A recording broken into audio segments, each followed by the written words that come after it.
আসসালামু আলাইকুম রহমতুল্লাহি ওবরকাতুহু।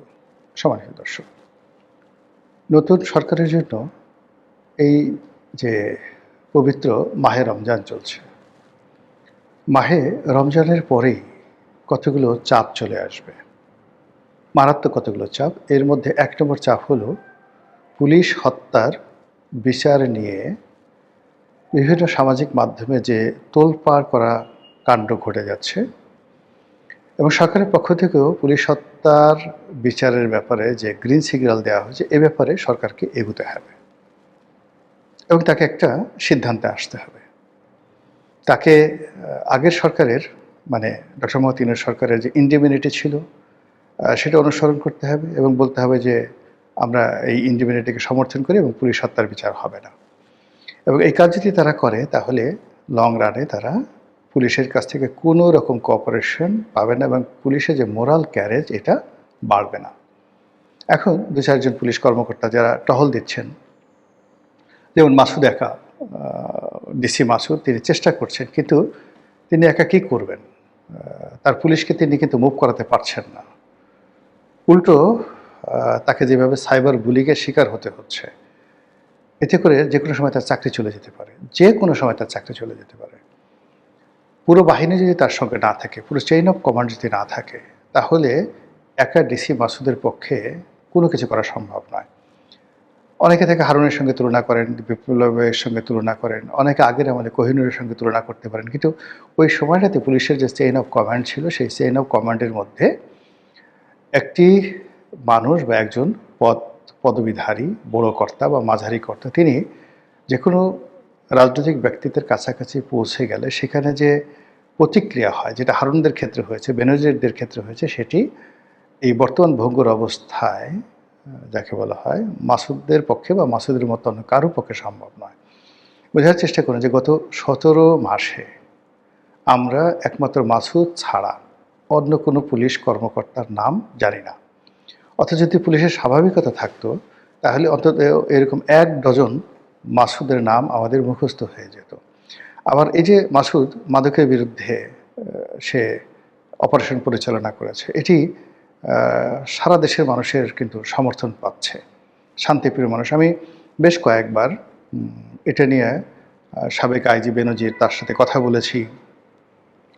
বেনজির সাহেব যখন র্যাবের ডিজি ছিলেন তখন তাকে দিয়ে বেশ কয়েকটা অপারেশন চালানো হয়েছে। আমার যেমন নায়েম রোড, ধানমন্ডি লেকের পাড়, রমনা পার্ক, এই সমস্ত এলাকায় বেশ কয়েকটা অপারেশন চালানো হয়েছে। কিন্তু ওই আমলে কিন্তু এই সরোয়ার্দী উদ্যান যে এলাকাটাতে ডিসি মাসুদ অপারেশন চালিয়েছে, এটা বেনজিররাও পারেননি। আমি এটা নিয়ে নয়াদিগন্তে লিখেছি, বাংলাদেশ প্রতিদিনে লিখেছি, ওদের যে মানে উপসম্পাদকীয়, সেখানে বিস্তারিত লেখা লিখেছি। তো সেটা পুলিশ রেসপন্ড করেছিল, কিন্তু শুধুমাত্র ওই জায়গাটাতে যেখানে মাসুদ করেছে সেই জায়গাটাতে সেই মানে শেখ হাসিনার জমানার শক্তিশালী পুলিশও কিন্তু সেখানে হাত দেয়নি। তো কাজে মাসুদ এখানে হাত দিয়েছেন, হাত দেওয়ার সঙ্গে সঙ্গে তার হাত অনেকটা পুড়ে গেছে। যেভাবে তাকে নিয়ে বুলিং হচ্ছে, তাকে নিয়ে যেভাবে সমালোচনা হচ্ছে, এর ফলে তিনি মিডিয়ার সাথে যে অসহায়ভাবে নিজেকে উপস্থাপন করছে, ইট মিনস তিনি এগুতে পারবেন না, তাকে স্টপ হয়ে যেতে হবে। অন্যদিকে আবার মোহাম্মদপুরের যে আইনশৃঙ্খলার অবনতি, সেখানকার চুরি ডাকাতি, রাহাজানি, ছিনতাই থেকে শুরু করে যা কিছু হচ্ছে, এটা দমন করার জন্য স্বয়ং আইজি সাহেবকে মাঠে নামতে হয়েছে। ইট মিনস পুলিশের চেইন অফ কমান্ড নেই। একটা থানা দমন করার জন্য একজন ওসি যথেষ্ট।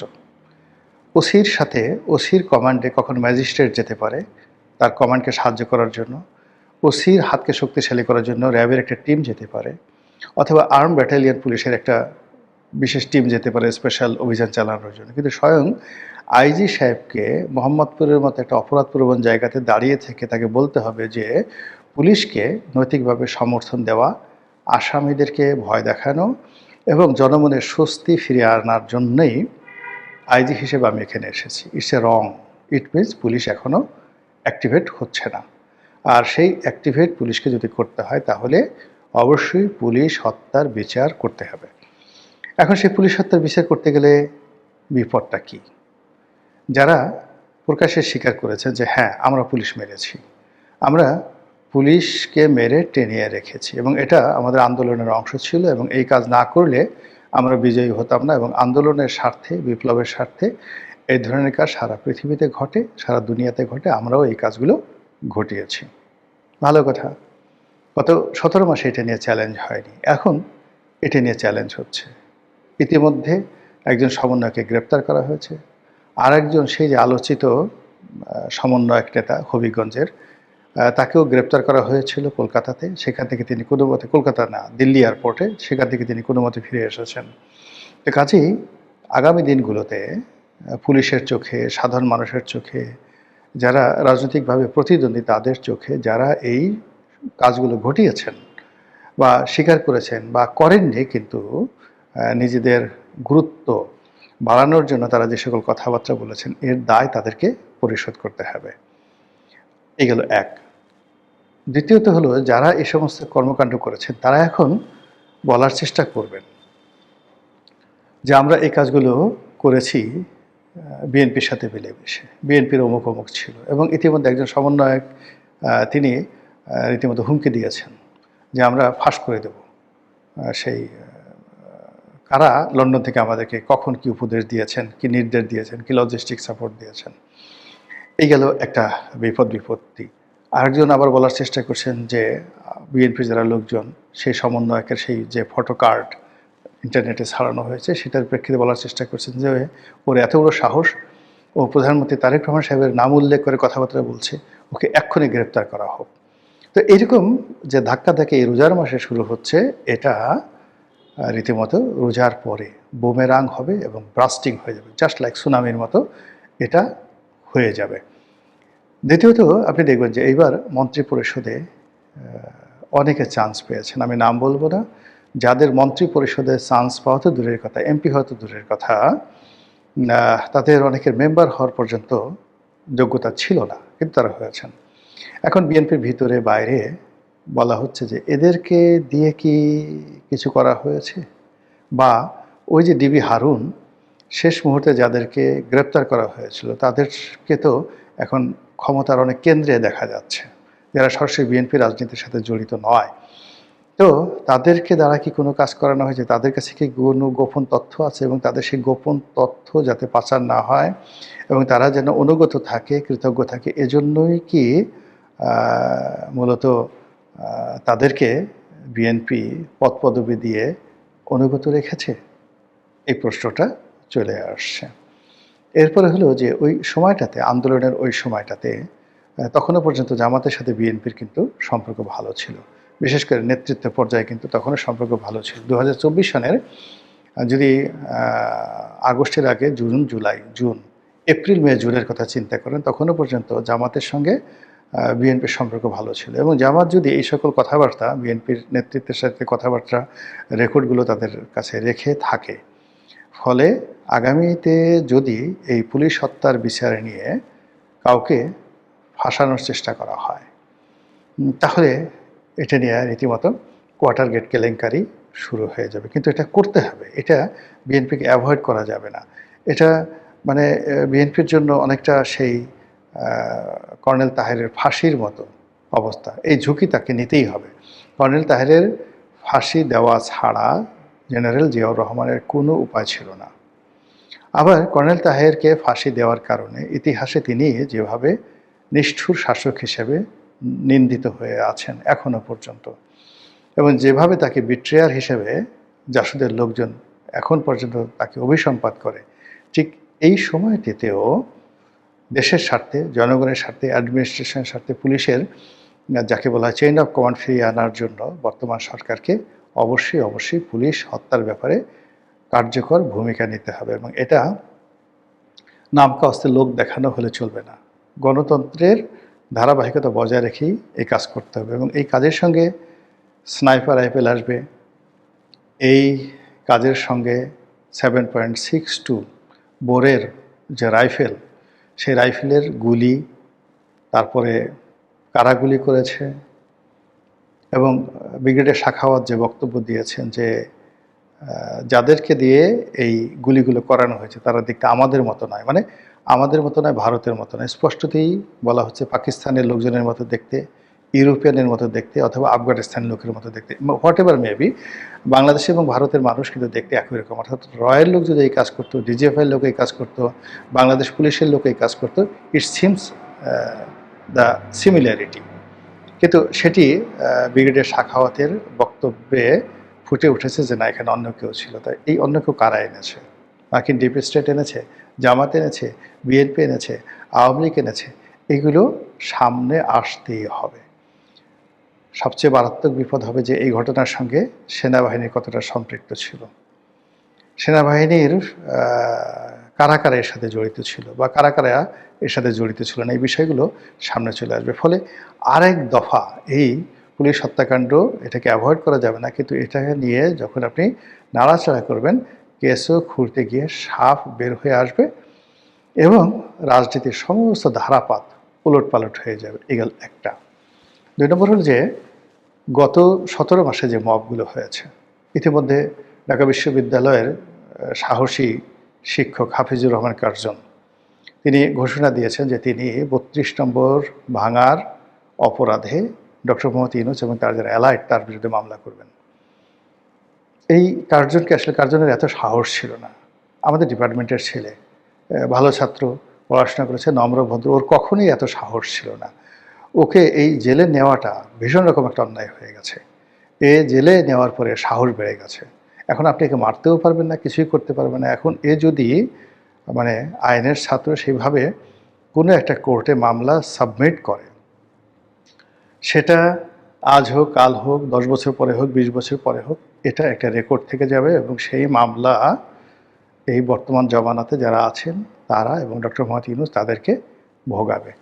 যেমন 32 নম্বর ভাঙা হয়েছে। 32 নম্বর কি ডক্টর মোহাম্মদ ইউনূস তার নির্দেশ ছাড়া, তার হুকুম ছাড়া বা তার আশকারা ছাড়া ভাঙতে পেরেছে?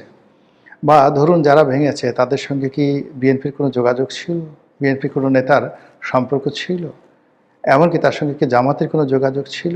এই বিষয়গুলো নিয়ে যখন টানাটানি হবে, অনেকে দেখবেন ফটাফট করে সত্য কথা বলে ফেলবে। এতে কত মানুষের যে ইজ্জত যাবে, কত মানুষের যে ইমেজ নষ্ট হবে, তা একমাত্র আল্লাহ রাব্বুল আলামিন বলতে পারবে। তৃতীয় যে জিনিসটা আছে যে 32 নম্বর ছাড়া এই গত 17 মাসে যে সকল উল্লেখযোগ্য মব হয়েছে, এই মবের যারা নায়ক, এরা সবাই দেখবেন যে জনগণ দ্বারা ধিক্কৃত হবে, এই সমাজে তারা লাঞ্ছিত হবে প্রাথমিকভাবে, এবং পরবর্তীতে তাদের সবার বিরুদ্ধে জনগণই মামলা করবে। যারা মব করেছে এরা রেহাই পাবে না, কোনো অবস্থাতেই রেহাই পাবে না, এবং এটা সরকারকে চোখ বুজে বুজে সহ্য করতে হবে। এবং যখন ভুক্তভোগী অর্থাৎ যারা এই মব করেছেন তারা যখন আইনের আওতায় আসবেন, তারা যখন নির্যাতিত হবেন, তারা তখন ফটাফট করে বলতে থাকবেন। এক সময় দেখেন ওই যে জনাব তারেক রহমান, আম আদমি পার্টির যিনি সভাপতি তারেক রহমান, তিনি কিন্তু বলেছেন যে আমাকে সিপি অফিস ভাঙার জন্য পিনাকি বলেছে, আমাকে 32 নম্বর ভাঙার জন্য পিনাকি বলেছে, ইত্যাদি ইত্যাদি কথা তিনি বলেছেন। এবং এই কথা বলার পরে এখন আওয়ামী লীগের লোকজনই বলতে গেলে জনাব তারেক রহমান সাহেবকে শেল্টার দিচ্ছেন, এবং তিনি এখন বাংলাদেশে খুবই জনপ্রিয় একজন ব্যক্তিত্ব। তো সেই দিক থেকে আগামীতে যারা মবকারী, তারা যদি যাকে বলা হয় জনগণের সামনে এসে সত্য কথা বলেন, কারা তাদেরকে এই কাজে উদ্বুদ্ধ করেছে, কী করেছে, তাহলে রাজনীতির যে কোর্স অফ অ্যাকশন, এটা পরিবর্তন হয়ে যাবে এবং বিএনপি মারাত্মক বিপদে পড়বে। সর্বশেষ যেটি, তা হলো শুধু মব করা হয় নাই, মব করতে গিয়ে রীতিমতো ডাকাতি করা হয়েছে। আর শুধুমাত্র ডাকাতি করা হয়নি, ডাকাতি করতে গিয়ে অনেক ক্ষেত্রে শ্লীলতাহানি করা হয়েছে। এই জিনিসগুলো ধীরে ধীরে সামনে আসছে। আব্দুল তুষার সাহেব, বাংলাদেশের প্রখ্যাত টেলিভিশন বক্তা, মিডিয়া জগতের খুবই পরিচিত মুখ, তিনি খুব স্পষ্টভাবেই বলেছেন যে 32 নম্বর ভাঙতে গিয়ে 32 নম্বরের আশেপাশের বাড়িতে ডাকাতি হয়েছে, এবং ওখানে একজন বিখ্যাত শিল্পী, সেই জলের গানের যে ভোকাল, যার বাড়িতে ইম্মানুয়েল ম্যাক্রো গিয়েছিলেন তার গান শোনার জন্য, তার বাড়িও লুট হয়েছে, ভাঙচুর হয়েছে, ডাকাতি হয়েছে। এইভাবে 32 নম্বরের আশেপাশের সব বাড়িতে ডাকাতি হয়েছে। এরপরে আমি নিজের চোখে একটা জিনিস দেখেছি, যেমন ধানমন্ডিতে একটা বাড়িতে এরকম রাতে মব হচ্ছিল, ডাকাতি হচ্ছিল। পরে আমি 999 টেলিফোন করে পুলিশের সাহায্য নিয়ে ওই বাড়িটা রক্ষা করি, কিন্তু ইতিমধ্যে ডাকাতি কিন্তু হয়ে গেছে, পুলিশ এর বাইরে কিছু করতে পারেনি। সেদিন এক লোক আসলো, একজন উপজেলা চেয়ারম্যান, উত্তরাতে তার পুরো বাড়ি তছনছ করে ডাকাতি হয়ে গেছে। হবিগঞ্জের সংসদ সদস্য ছিলেন জাহের, অ্যাডভোকেট জাহের। জাহেরের বাড়ি পুড়িয়ে পুরো বাড়ির মাল সামানা, কোটি কোটি টাকার মাল সামানা লুটপাট করে নেওয়া হয়েছে। এবং তার বাড়ির পাশের বাড়ি ছিল অ্যাডভোকেট আব্দুল মজিদ, যিনি নিরীহ ভদ্রলোক। একেবারে হবিগঞ্জের সব মানুষ সাক্ষ্য দেবেন যে আওয়ামী লীগে পুরো সিলেট বিভাগে যদি একজন নিপাট ভদ্রলোক কেউ থাকেন তাহলে তিনি ছিলেন অ্যাডভোকেট আব্দুল মজিদ। তো সেই আব্দুল মজিদের পুরো বাড়িটা সেই দিন ভাঙা হয়েছে, অর্থাৎ তার 3-4 দিন আগে বোধহয় তার স্ত্রী মারা যায়। 41 বছরের সংসার, ভদ্রলোক তখন উন্মাদের মতো মানে আছেন। ওই অবস্থাতে তার বাড়ি ভেঙে বাথরুমের যে কমোড বেসিনগুলো পর্যন্ত পুকুরে ফেলে দেওয়া হয়েছে, এবং তাদের যে গ্রিলগুলো আছে সেই গ্রিলগুলো খুলে ফেলা হয়েছে, এবং 2 দিন পরে এসে আবার সেই গ্রিলগুলো মানে নিয়ে গেছে কেউ কেউ। এভাবে ভাঙচুর করা হয়েছে। এখন এগুলোর কি বিচার হবে না বলেন? এই যে ডাকাতিগুলো হয়েছে, এখন আওয়ামী লীগের লোক সেই বাড়ি ডাকাতি করবে, এটা কি হয়? ওই যে জেনারেল জিয়াউল হাসানের বোন আমাকে বলতেছিলেন যে তাদের একটা এতিমখানা ছিল, সেই এতিমখানা তারা করেছে। এখন জিয়াউল হাসানের বাড়িতে মব হয়েছে, তার সেই এতিমখানা ভাঙচুর হয়েছে, এতিমখানার যে কয়েকটা গরু ছিল সেই গরুগুলো নিয়ে যাওয়া হয়েছে, এমনকি এতিমদের জন্য যে ফ্রিজে মাংসগুলো ছিল সেই মাংসগুলো লুটপাট করা হয়েছে। আপনার কি মনে হয় এই জিনিসগুলোর কি বিচার হবে না? এই জিনিসগুলোর বিচার হবে, এবং এগুলো বিএনপিকে অবশ্যই করতে হবে। এবং এই জিনিসগুলো খুঁজলে দেখা যাবে বেশিরভাগ ক্ষেত্রে বিএনপির যারা নেতাকর্মী তারা জড়িত। তাহলে বুঝতে পারেন যে রাজনীতি এখন চলছে, বা যে তেলে ঝুলে চারিদিকে মানে বিএনপির যে জয়ধ্বনি শুনছেন, এটা খুব দ্রুত জয়ধ্বনি থাকবে না। এটা বিএনপির জন্য, রাজনীতির জন্য, অনেকের জন্য বুমেরাং হবে যদি বিএনপি সঠিক সময় সঠিক সিদ্ধান্তটি নিতে না পারে এবং সিদ্ধান্তগুলো সুন্দরভাবে বাস্তবায়ন করতে না পারে। মহান আল্লাহ আমাদের সবাইকে হেদায়েত দান করুন এবং হেফাজত করুন। আসসালামু আলাইকুম ওয়া রাহমাতুল্লাহি ওয়া বারাকাতুহু।